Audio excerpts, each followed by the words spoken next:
There now, getting a tour, and now she's going to speak with us in just moments. We want to take you there now. As well as a lot of first responders and people who are on the ground doing the work. So it's, I'll just share a couple of quick thoughts and then happy to open it up. And certainly the senator and the sheriff are happy to answer questions too.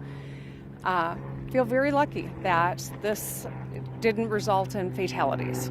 But the devastation's real. There are a lot of displaced families, a lot of businesses that have been, that are going to struggle because of the wake of this, and that's why it was important that we declared the emergency last night so that we can expedite support. State departments are on the ground, from Department of Transportation to the state police to any and all entities that are going to be necessary to help this community get back on its feet. But the most inspiring thing is seeing fellow neighbors help one another, listening to the sheriff tell me stories about families that were actually inside homes that were moved off their foundations, and that families of survival, stories of survival. So even in tough times, there's inspiration, but we've got a lot of important work to do ahead of us. So that'll open it up.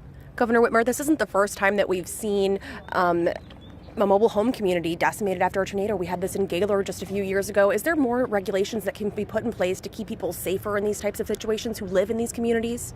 Well, one of the interesting things that one of the folks from Portage said was that there were fewer homes that were lifted off their foundation because they did begin requiring the use of hurricane strips. I've never even heard the phrase before, but this is apparently an additional safety measure to help keep mobile homes on their foundation. So perhaps that's one example of something, that a policy that helped perhaps save people's property and maybe lives in this moment. But certainly I think with climate change, the continuous increase of devastating events like this, we've got to continue to evolve as well as we think about how do we protect one another and how do we combat these impacts of climate change too.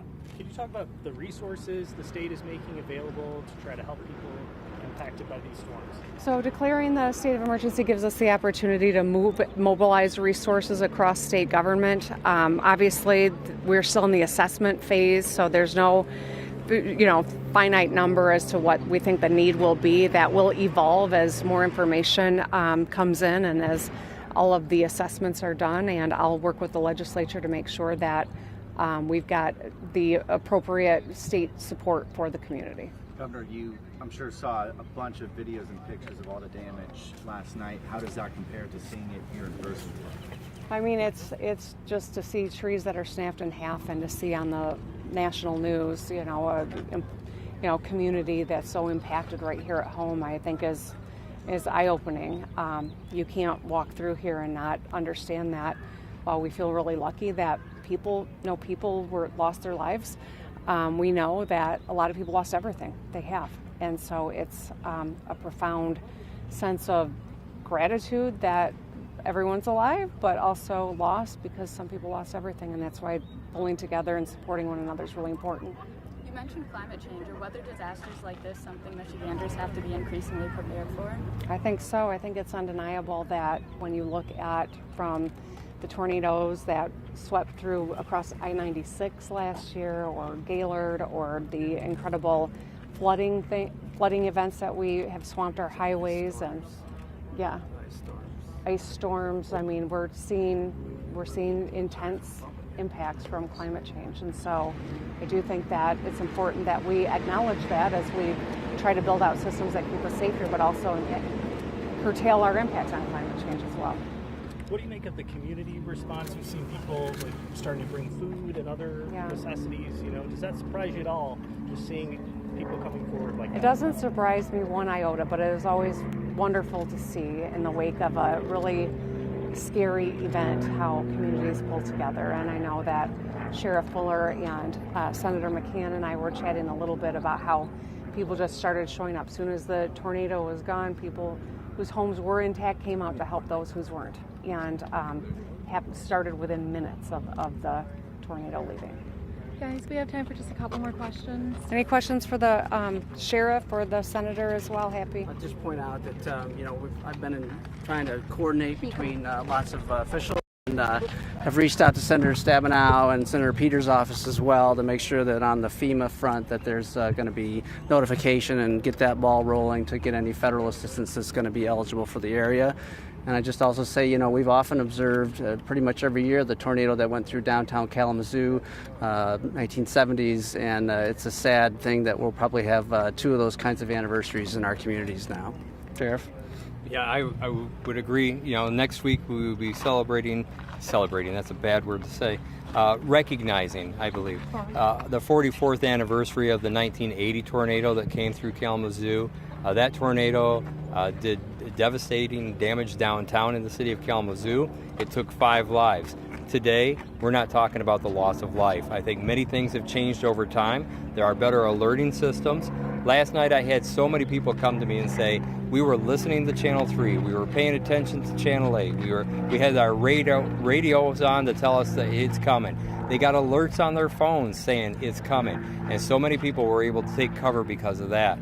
At the same time, we've also, I have to say, not ever really been standing in a place where a tornado went through and then about 45 minutes later, another tornado almost on the direct same path was coming through. So as emergency responders and citizens were standing in these streets trying to help one another, we were alerted a second tornado was coming in. We watched it go across the bottom of this park. It was a same direction, same kind of travel. Fortunately, it was just outside of the community because we had 100 people standing on Pavilion Drive working to help people or trying to find a shelter. So we were very fortunate, and I say thank you to all the services for all their extra work. I was standing out here at one point. I did hear the sirens from Portage after the first tornado went through, and I apologize. The second tornado was part of that alert system. We could all hear the sirens as well from Portage, but we weren't here for the first one, so we don't know what level of siren was utilized the first time. And Governor and Senator, when it comes to federal aid or potential federal aid, you know, based on what you've seen already, do you believe that is necessary? And if so, what would the state do to advocate for residents here to get that federal aid? We can put in a request once there's been an assessment, and we can put some figures to the request. And so that's why the work of all the people that are here that are trying to take an account of all the different damage that's happened is so important right now. So, but until we have that, I can't submit anything to the federal government, and that's why we're going to try to move fast here. Folks, that's about all the time we have. I am sorry. Thank you all so much. Just want to encourage anyone who is worried about where they're going to sleep tonight to make sure that they're talking with the Red Cross and reaching out through the sheriff's office. Or Sheriff, where should they reach out? 211 is our resource for this. We're trying to drive all requests for information to 211. Griffin Place operates that for our county.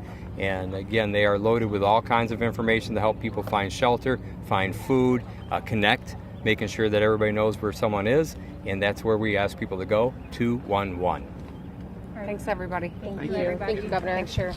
Thanks for helping out. Yeah, no worries. And you've been listening to updates from state and local leaders there out of Portage right now. As you just heard the sheriff say, next week is the 44th anniversary of the Kalamazoo tornado, 5 deaths there. And again, he acknowledged that better resources help save lives this time around. Governor saying that they are declaring a state of emergency, which will help get more resources, boots on the ground to get resources to those who need it most. Again, 211, anyone at home that needs help, needs shelter, needs food, that's the number to call. But of course, we have a lot more coverage to get to. So tune into Fox 17 News at 4, 5, and 6 for continuing coverage of the storm's aftermath and ongoing cleanup efforts. For now, though, we're going to send it back to your regular programming. You have been watching a Fox 17 News special report. For continuing coverage, go to fox17online.com.